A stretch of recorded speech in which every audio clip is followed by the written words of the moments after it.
कर्पूरिगौरं करुणावतारं संसारसारं भुजगेन्द्रहारं सदा वसन्तं हृदयारविन्दे भवं भवानी सहितं नमामि भवं भवानी सहितं नमामि। ओम नमः शिवाय, ओम नमः शिवाय, ओम नमः शिवाय। जय शिव शंकर, जय भोलेनाथ। भक्ति विद अनीता चैनल में आप सभी श्रद्धालु भक्तों का हार्दिक स्वागत है। भगवान शिव और माता पार्वती की दिव्य कथाओं की इस पावन श्रृंखला में आज हम सुनेंगे एक अत्यंत अद्भुत, रहस्यमयी और प्रेरणादायक प्रसंग। पिछले भाग में आपने सुना कि माता सती के देह त्याग के बाद भगवान शिव गहन विरह में डूब गए थे। उनके हृदय में उत्पन्न हुई क्रोधाग्नि इतनी प्रचंड थी कि संपूर्ण सृष्टि उसके प्रभाव से कांप उठी। आज की कथा में हम जानेंगे किस प्रकार ब्रह्मा जी ने भगवान शिव की उस भयंकर क्रोधाग्नि को वटवानल की संज्ञा देकर समुद्र में स्थापित किया और संसार के भय को दूर किया। साथ ही हम सुनेंगे कि भगवान शिव के वियोग में माता पार्वती किस प्रकार अत्यंत दुखी हुई जब उनके हृदय में शिव को पति रूप में प्राप्त करने की तीव्र इच्छा जागृत हुई। तब देवर्षि नारद उनके जीवन में आए और उन्हें पंचाक्षर महामंत्र ओम नमः शिवाय का उपदेश दिया। इसके बाद प्रारंभ होती है तप, त्याग, समर्पण और अटूट श्रद्धा की वह अमर गाथा जिसने तीनों लोगों को आश्चर्यचकित कर दिया। माता पार्वती ने भगवान शिव को प्राप्त करने के लिए ऐसी कठोर तपस्या की जिसका वर्णन सुनकर आज भी देवता, ऋषि और मुनि भाव विभोर हो जाते हैं। लेकिन भक्तों, जब माता पार्वती की तपस्या दिन प्रतिदिन और भी उग्र होती चली गई, तब उसकी तप शक्ति से संपूर्ण त्रिलोकी संतप्त होने लगी। देवताओं के लोकों में हलचल मच गई। तब सभी देवता ब्रह्मा जी और भगवान विष्णु के साथ मिलकर स्वयं महादेव के धाम की ओर प्रस्थान करते हैं।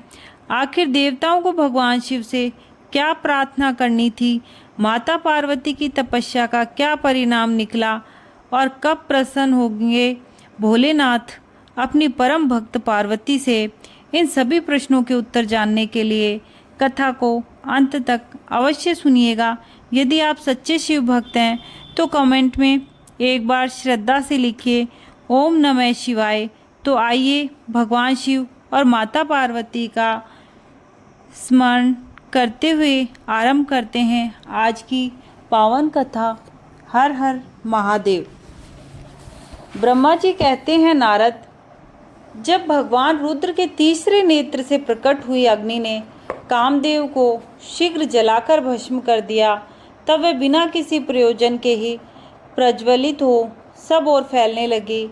इससे चराचर प्राणियों सहित तीनों लोकों में महान हाहाकार मच गया। तात संपूर्ण देवता और ऋषि तुरंत मेरी शरण में आए। उन सब ने अत्यंत व्याकुल होकर मस्तक झुका, दोनों हाथ जोड़ मुझे प्रणाम किया और मेरी स्तुति करके वह दुख निवेदन किया। वह सुनकर मैं भगवान शिव का स्मरण करते हुए उसके हेतु का भली भांति विचार कर तीनों लोकों की रक्षा के लिए विनीत भाव से वहां पहुंचा। वह अग्नि ज्वाला मालाओं से अत्यंत उद्दीप्त हो जगत को जला देने के लिए उद्यत थी, परंतु भगवान शिव की कृपा से प्राप्त हुए उत्तम तेज के द्वारा मैंने उस तत्काल स्तंभित कर दिया। मुने त्रिलोकी को दग्ध करने की इच्छा रखने वाली उस क्रोध में अग्नि को मैंने एक ऐसे घोड़े के रूप में परिणत कर दिया जिसके मुख से सौम्य ज्वाला प्रकट हो रही थी। भगवान शिव की इच्छा से उस शरीर वाली अग्नि को लेकर मैं लोकहित के लिए समुद्र तट पर गया। मुने मुझे आया देख समुद्र एक दिव्य पुरुष का रूप धारण करके हाथ जोड़े हुए मेरे पास आया। मुझे संपूर्ण लोकों के पितामह की भली भांति विधिवत स्तुति वंदना करके सिंधु ने मुझसे प्रसन्नतापूर्वक कहा। सागर बोला, सर्वेश्वर ब्राह्मण, आप यहाँ किस लिए पधारे हैं? मुझे अपना सेवक समझ इस बात को प्रीतिपूर्वक कहिए। सागर की बात सुनकर भगवान शंकर का स्मरण करके लोकहित का ध्यान रखते हुए मैंने उनसे प्रसन्नतापूर्वक कहा, तात समुद्र तुम बड़े बुद्धिमान और समुद्र लोकों के हितकारी हो। मैं शिव की इच्छा से प्रेरित हो हार्दिक प्रीतिपूर्वक तुमसे कह रहा हूँ, ये भगवान महेश्वर का क्रोध है जो महान शक्तिशाली अश्व के रूप में यहाँ उपस्थित है। ये कामदेव को दग्ध करके तुरंत ही संपूर्ण जगत को भस्म करने के लिए उद्यत हो गया था। यह देख पीड़ित हुए देवताओं की प्रार्थना से मैं शंकरेच्छावश वहाँ गया और इस अग्नि को स्तंभित किया। फिर इसने घोड़े का रूप धारण किया और इसे लेकर मैं यहाँ आया। जलाधार, मैं जगत पर दया करके तुम्हें ये आदेश दे रहा हूँ।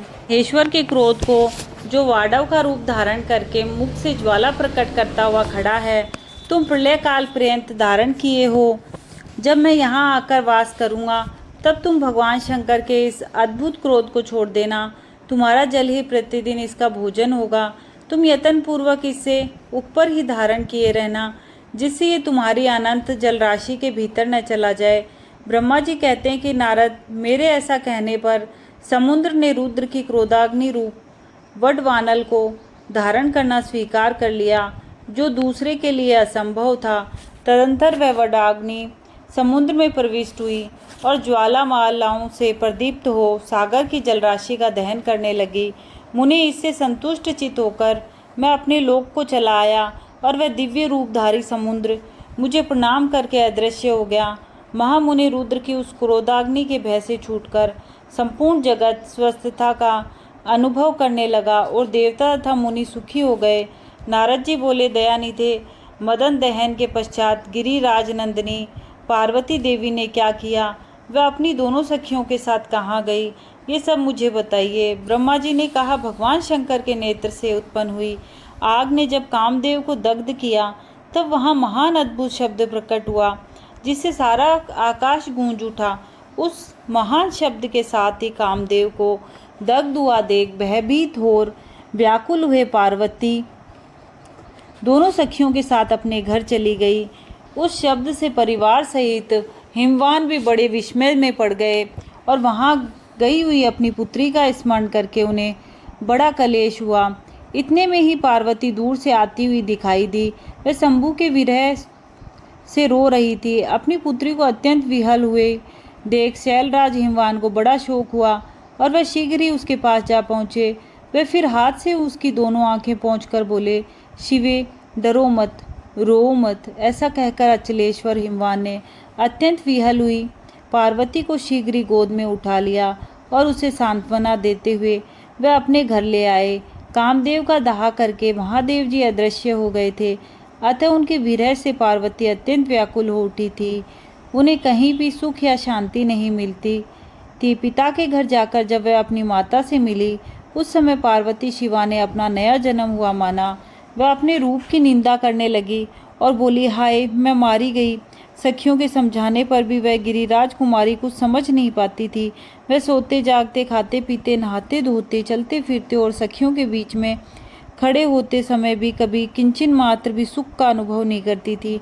मेरे स्वरूप को तथा जन्म कर्म को भी धिक्कार है, ऐसा कहती हुई वह सदा महादेव जी की प्रत्येक चेष्टा का चिंतन करती थी। इस प्रकार पार्वती भगवान शिव के विरह से मन ही मन अत्यंत कलेश का अनुभव करती और किंचन मात्र भी सुख नहीं पाती थी। वह सदा शिव का जप किया करती थी। शरीर से पिता के घर में रहकर भी वह चित्त से पिनाक पाणी भगवान शंकर के पास पहुंची रहती थी। तात शिवा शोक मग्न हो बारंबार मूर्छित हो जाती थी। शैलराज हिमवान उनकी पत्नी मेनका तथा उनके मैनाक आदि सभी पुत्र जो बड़े उदार चेता थे, उन्हें सदा सांत्वना देते रहते थे, तथापि वह भगवान शंकर को भूल न सकी। बुद्धिमान देवर्षि, तदंतर एक दिन इंद्र की प्रेरणा से इच्छानुसार घूमते हुए तुम हिमालय पर्वत पर आए। उस समय महात्मा हिमवान ने तुम्हारा स्वागत सत्कार किया और कुशल मंगल पूछा। फिर तुम उनके दिए हुए उत्तम आसन पर बैठे। तदंतर शैलराज ने अपनी कन्या के चरित्र का आरंभ से ही वर्णन किया, किस तरह उसने महादेव जी की सेवा आरंभ की और किस तरह उनके द्वारा कामदेव का दहन हुआ, ये सब कुछ बताया। मुने, ये सब सुनकर तुमने गिरिराज से कहा, शैलेश्वर भगवान शिव का भजन करो। फिर उनसे विदा लेकर तुम उठे और मन ही मन शिव का स्मरण करके शैलराज को छोड़ शीघ्र ही एकांत में काली के पास आ गए। मुने, तुम लोकोपकारी, ज्ञानी तथा शिव के प्रिय भक्तों, समस्त ज्ञानवानों के शिरोमणि हो, अतः काली के पास आ उसे संबोधित करके उसी के हित में स्थित हो, उससे सादर यह सत्य वचन बोले। नारद जी ने कहा, काली के, तुम मेरी बात सुनो, मैं दयावश सच्ची बात कह रहा हूँ। मेरा वचन तुम्हारे लिए सर्वथा हितकर, निर्दोष तथा उत्तम काम्य वस्तुओं का देने वाला होगा। तुमने यहाँ महादेव जी की सेवा अवश्य की थी, परंतु वह बिना तपस्या के गर्वयुक्त होकर की थी। दिनों पर अनुग्रह करने वाले शिव ने तुम्हारे उसी गर्व को नष्ट किया है। शिव तुम्हारे स्वामी महेश्वर विरक्त और महायोगी हैं। उन्होंने केवल कामदेव को जलाकर जो तुम्हें सकुशल छोड़ दिया है, उसमें यही कारण है कि वह भगवान भक्त वत्सल हैं। अतः तुम उत्तम तपस्या में संलग्न हो, चिरकाल तक महेश्वर की आराधना करो। तपस्या से तुम्हारा संस्कार हो जाने पर रुद्रदेव तुम्हें अपनी सहधर्मिणी बनाएंगे और तुम भी कभी उन कल्याणकारी शंभु का परित्याग नहीं करोगी। देवी, तुम हठपूर्वक शिव को अपनाने का यत्न करो। शिव के सिवा दूसरे किसी को अपना पति स्वीकार न करना।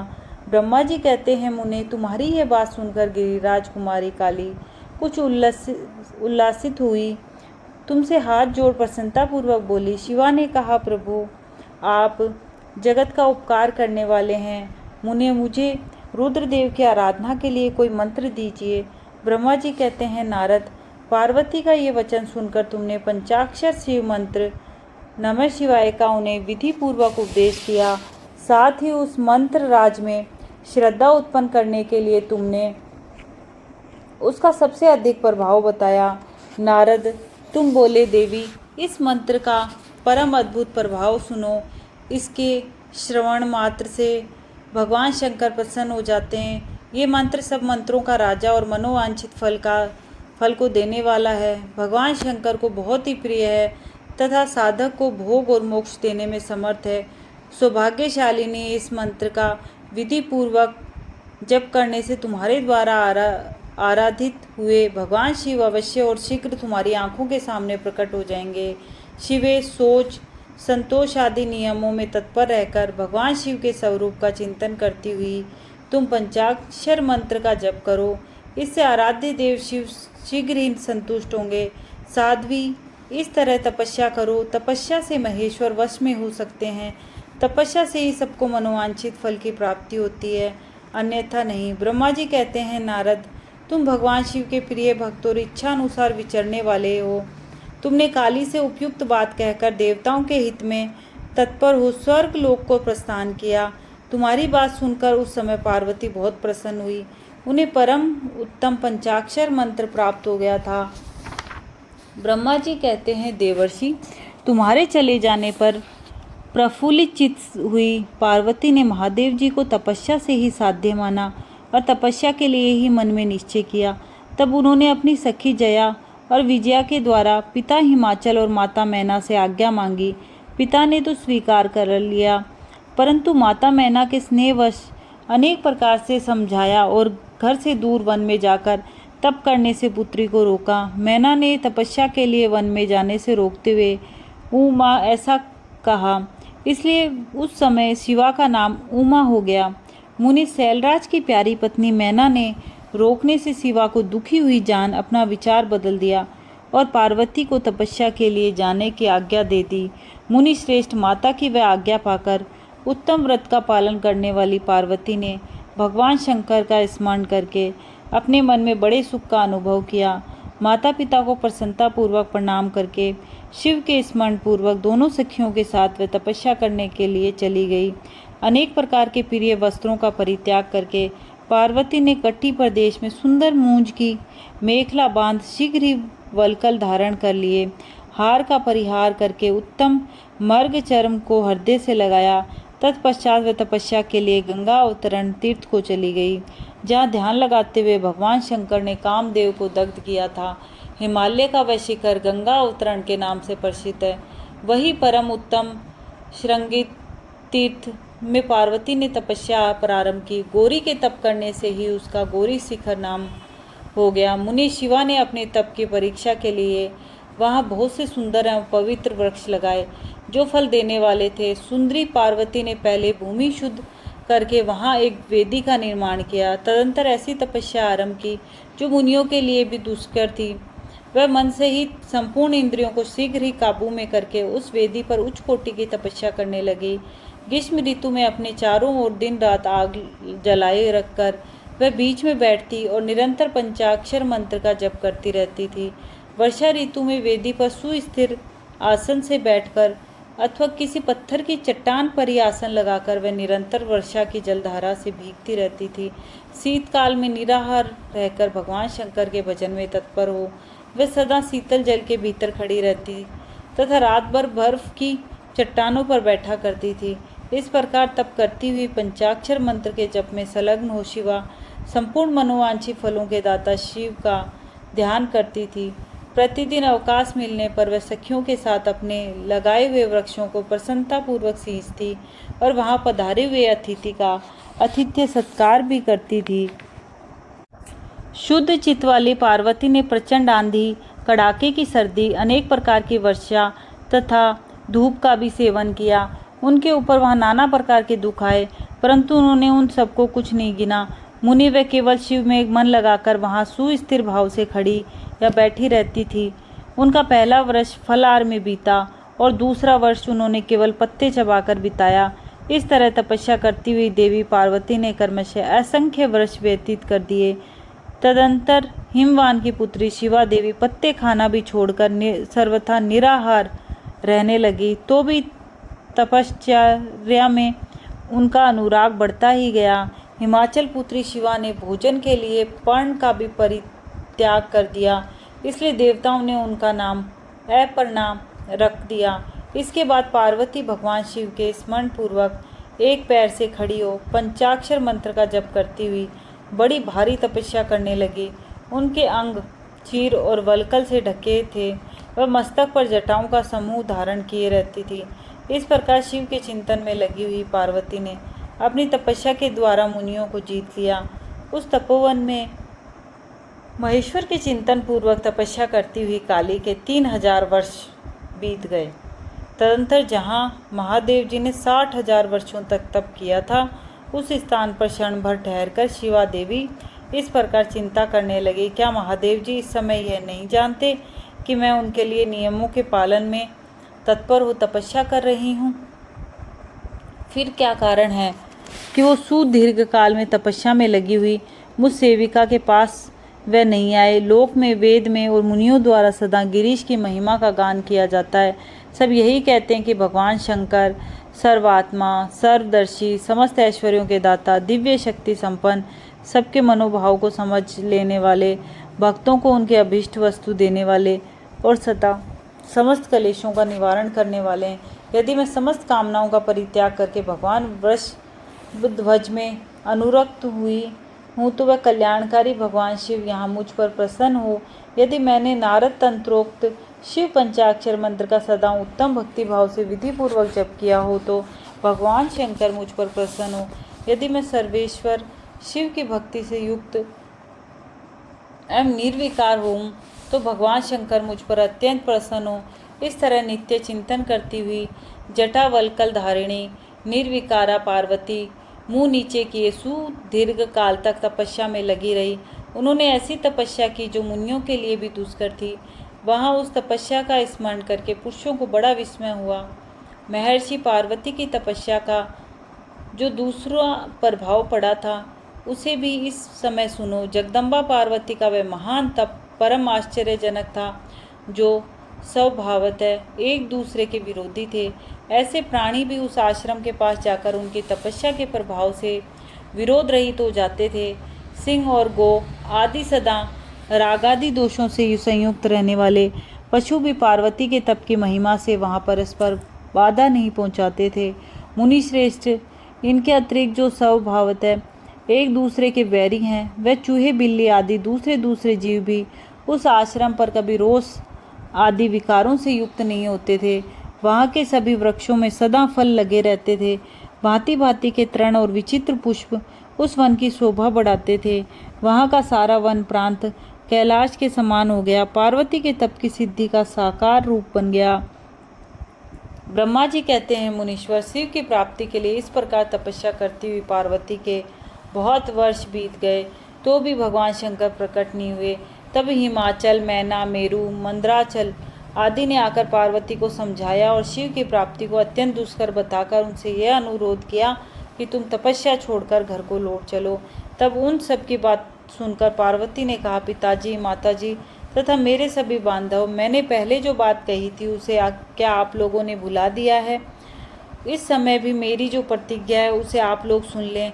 जिन्होंने रोज से कामदेव को जलाकर भस्म कर दिया, वे महादेव जी यद्यपि विरक्त हैं तो भी मैं अपनी तपस्या से उन भक्त वत्सल भगवान शंकर को अवश्य संतुष्ट करूंगी। आप सब लोग प्रसन्नतापूर्वक अपने अपने घर को जाएं। महादेव जी संतुष्ट होंगे ही, इसमें अन्यथा विचार की आवश्यकता नहीं है। जिन्होंने कामदेव को जलाया है, जिन्होंने इस पर्वत के वन को भी जलाकर भस्म कर दिया, उन भगवान शंकर को मैं केवल तपस्या से यही बुलाऊंगी। महाभागगण, आप ये जान लें कि महान तपोबल से ही भगवान सदाशिव की सेवा सुलभ हो सकती है। यह मैं आप लोगों से सत्य सत्य कहती हूँ। सुमधुर भाषण करने वाली पर्वत राजकुमारी शिवा, माता मेनका, भाई मैनाक, पिता हिमालय और मंदराचल आदि से उपयुक्त बात कहकर शीघ्र ही चुप हो गई। शिवा के ऐसा कहने पर वह चतुर चालाक पर्वत गिरिराज, सुमेरु आदि गिरिराज की बारंबार प्रशंसा करते हुए अत्यंत विस्मित हो जैसे आए थे वैसे ही लौट गए। उन सबके चले जाने पर सखियों से घिरी हुई पार्वती मन में यथार्थ निश्चय करके पहले से भी अधिक उग्र तपस्या करने लगी। मुनि श्रेष्ठ, देवताओं, असुरों, मनुष्यों और चराचर प्राणियों सहित समस्त त्रिलोकी उस महती तपस्या से संतप्त हो उठी। उस समय समस्त देवता, असुर, यक्ष, किन्नर, चारण, सिद्ध, साध्य, मुनि, विद्याधर, बड़े बड़े नाग, प्रजापति तथा अन्य लोग महान से महान कष्ट में पड़ गए, परंतु इसका कोई कारण उनकी समझ में नहीं आया। तब इंद्र आदि सब देवता मिलकर गुरु बृहस्पति से सलाह ले बड़ी विहलता के साथ सुमेरु पर्वत पर मुझ विधाता की शरण में आए। उस समय उनके सारे अंग संतप्त हो रहे थे। वहां आ मुझे प्रणाम कर उन सभी व्याकुल और कांतिहीन देवताओं ने मेरी स्तुति करके एक साथ ही मुझसे पूछा, प्रभु, जगत के संतप्त होने का क्या कारण है? उनका ये प्रश्न सुनकर मन ही मन शिव का स्मरण करके विचार पूर्वक मैंने सब कुछ जान लिया। इस समय विश्व में जो दाह उत्पन्न हो गया वे गिरिजा की तपस्या का फल है। ये जानकर मैं उन सब के साथ शीघ्र ही क्षीर सागर को गया। वहाँ जाने का उद्देश्य भगवान विष्णु से सब कुछ बताना था। वहाँ पहुंचकर देखा कि भगवान श्री हरि सुखद आसन पर विराजमान हैं। देवताओं के साथ मैंने हाथ जोड़कर प्रणाम पूर्वक उनकी स्तुति की और कहा, महाविष्णु, तपस्या में लगी हुई पार्वती के परम उग्र तप से संतप्त हो हम सब लोग आपकी शरण में आए हैं। आप हमें बचाइए, बचाइए। हम सब देवताओं की यह बात सुनकर शेष सैया पर बैठे हुए भगवान लक्ष्मीपति हमसे बोले। श्री विष्णु ने कहा, देवताओं, मैंने आज पार्वती जी की तपस्या का सारा कारण जान लिया है, अतः तुम लोगों के साथ अब परमेश्वर शिव के समीप चलता हूँ। हम सब लोग मिलकर ये प्रार्थना करेंगे कि वे गिरिजा को ब्याहकर अपने यहाँ ले आवें। अमरो, इस समय समस्त संसार के कल्याण के लिए भगवान से शिवा के पाणी ग्रहण के लिए अनुरोध करना है। देवाधिदेव पिनाकधारी भगवान शिव शिवा को वर देने के लिए जैसे भी वहीं उनके आश्रम पर जाएं, इस समय हम वैसा ही प्रयत्न करेंगे। अतः परम मंगल में महाप्रभु रुद्र जहाँ उग्र तपस्या में लगे हुए हैं, वहीं हम सब लोग चले। भगवान विष्णु की यह बात सुनकर समस्त देवता आदि हठी, क्रोधी और जलाने के लिए उद्यत रहने वाले प्रलयंकर रुद्र से अत्यंत भयभीत हो बोले। देवताओं ने कहा, भगवान, जो महाभयंकर कालाग्नि के समान दीप्तिमान और भयानक नेत्रों से युक्त है, उन रोष भरे महाप्रभु रुद्र के पास हम लोग नहीं जा सकेंगे, क्योंकि जैसे पहले उन्होंने कुपित हो काम को भी जला दिया, उसी प्रकार वह हमें भी दग्ध कर डालेंगे, इसमें संशय नहीं है। मुनि इंद्रादि देवताओं की बात सुनकर लक्ष्मीपति श्री हरि ने उन सबको सांत्वना देते हुए कहा। श्री हरि बोले, हे देवताओं, तुम सब लोग प्रेम और आदर के साथ मेरी बात सुनो। भगवान शिव देवताओं के स्वामी तथा उनके भय का नाश करने वाले हैं। वे तुम्हें नहीं दग्ध करेंगे। तुम सब लोग बड़े चतुर हो, अतः तुम्हें शंभु को कल्याणकारी मानकर हमारे साथ सबके उत्तम प्रभु उन महादेव जी की शरण में चलना चाहिए। भगवान शिव पुराण पुरुष, सर्वेश्वर, वरणीय, परात्पर, तपस्वी और परमात्म स्वरूप हैं, अतः हमें उनकी शरण में अवश्य चलना चाहिए। प्रभावशाली विष्णु के ऐसा कहने पर सब देवता उनके साथ पिनाकपाणी शिव का दर्शन करने के लिए गए। मार्ग में पार्वती का आश्रम पहले पड़ता था, अतः उन गिरिराज नंदिनी की तपस्या देखने के लिए विष्णु आदि सब देवता कौतूहल पूर्वक उनके आश्रम पर गए। पार्वती के श्रेष्ठ तप को देखकर सब देवता उनके उत्तम तेज से व्याप्त हो गए। उन्होंने तपस्या में लगी हुई उन तेजोमयी जगदम्बा को नमस्कार किया और साक्षात सिद्धि स्वरूपा शिवा देवी के तप की भूरी भूरी प्रशंसा करते हुए वह सब देवता उस स्थान पर गए जहाँ भगवान वृषध्वज विराजमान थे। मुने वहाँ पहुंचकर सब देवताओं ने पहले तुम्हें उनके पास भेजा और स्वयं वह मदन दहनकारी भगवान हर से दूर ही खड़े रहे। वह वहीं से यह देखते रहे कि भगवान शिव कुपित हैं या प्रसन्न।